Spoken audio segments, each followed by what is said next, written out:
আসসালামু আলাইকুম ক্রিকেট প্রেমী দর্শক বন্ধুরা।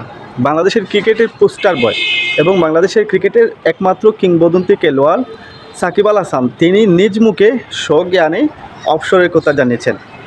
টেস্ট সিরিজ থেকে তিনি অবসরে যাবেন বাংলাদেশে সাউথ আফ্রিকার বিপক্ষে টেস্ট খেলে। যদিও এই টেস্টটা সাকিব আল হাসানের খেলা হবে না, সাকিব আল হাসানের শেষ টেস্ট ম্যাচ হতে যাচ্ছে কানপুরের টেস্টটাই, এবং তিনি এও বলেছেন যে বিশ্বকাপেই তিনি টি-20 শেষ ম্যাচটি খেলে ফেলেছেন। দর্শক বন্ধুরা, এখন প্রশ্ন হচ্ছে যে সাকিব আল হাসান হুট করেই কেন এইরকম সিদ্ধান্ত নিলেন বা তিনি ক্রিকেটকে বিদায় জানালেন।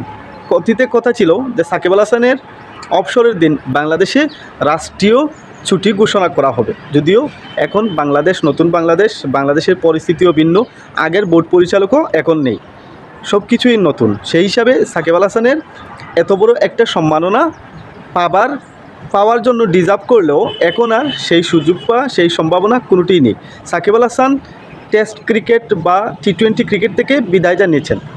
এমন সময়ে অবসরের কথা বলেছেন যে এটা ছিল সাকিবের জন্য আসলেই একটি সঠিক সময়। সাকিব আল হাসান দুইটি কারণে কিন্তু অবসরের ঘোষণা দিয়েছেন, এবং এই দুইটি কারণ সাকিব আল হাসানের বর্তমানে যথাযথ অবসরে যাওয়ার জন্য যথাযথ উপযুক্ত ছিল।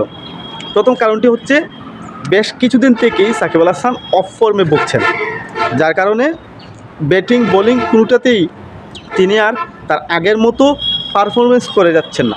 এখন এমতো অবস্থায় যদি তিনি দলের সাথে থাকেন তাহলে প্যাসেঞ্জার হয়ে থাকবে না। সাকিব নিজেও বলেছিলেন যে দলের সাথে কখনো প্যাসেঞ্জার হয়ে যাব না, যখন দেখব যে দলের সাথে প্যাসেঞ্জার হয়ে যাবার সময় এসেছে তখনই অবসর নিয়ে নিব।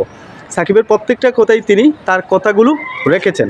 বর্তমান সময়ে তার পারফরমেন্স ভালো হচ্ছে না, আর এইভাবে যদি তিনি আরও বেশ কিছু ম্যাচ খেলেন তাহলে মানুষের ভালোবাসার চেয়ে ঘৃণায় পরিণত হবে আরও বেশি। যদিও ক্রিকেটীয় পারফরমেন্স হিসেবে সাকিব আল হাসানের অনেক ভক্ত এবং সমর্থক রয়েছে, সেজন্য তিনি যাতে পারফরমেন্স দিয়ে আর কারো মনে দুঃখ পেতে না হয় সেজন্যই তিনি এখনই সময় অবসরের কথা বলে দিয়েছেন, এবং অবশ্যই সাকিবের জন্য এটা একটা সঠিক সময়।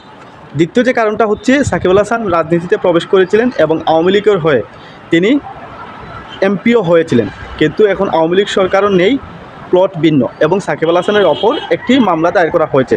সেটা সত্য হোক কিংবা মিথ্যা হোক সেটা হচ্ছে পরের বিষয়, বিচারিক বিষয়। কিন্তু সাকিব আল হাসান যদি বর্তমানে দেশে আসেন তাহলে তিনি গ্রেপ্তার হতে হবে, আইনের কাছে গ্রেপ্তার হতে হবে। সেজন্য তিনি বর্তমানে বাংলাদেশেও আসছেন না, এবং সাউথ আফ্রিকা সিরিজ খেলার জন্য তিনি বিসিবির কাছে নিরাপত্তা চেয়েছিলেন যে যদি বিসিবি তাকে নিরাপত্তা দেওয়া হয় সে দেশে আসবে, খেলে আবার যেন দেশ থেকে চলে যেতে পারে, কিন্তু সেটাও অপারগ জানিয়েছে বাংলাদেশ ক্রিকেট বোর্ড। তাই ধরে নেওয়া যায় যে এই কানপুরের টেস্ট ম্যাচটাই সাকিব আল হাসানের জন্য শেষ টেস্ট ম্যাচ হতে যাচ্ছে।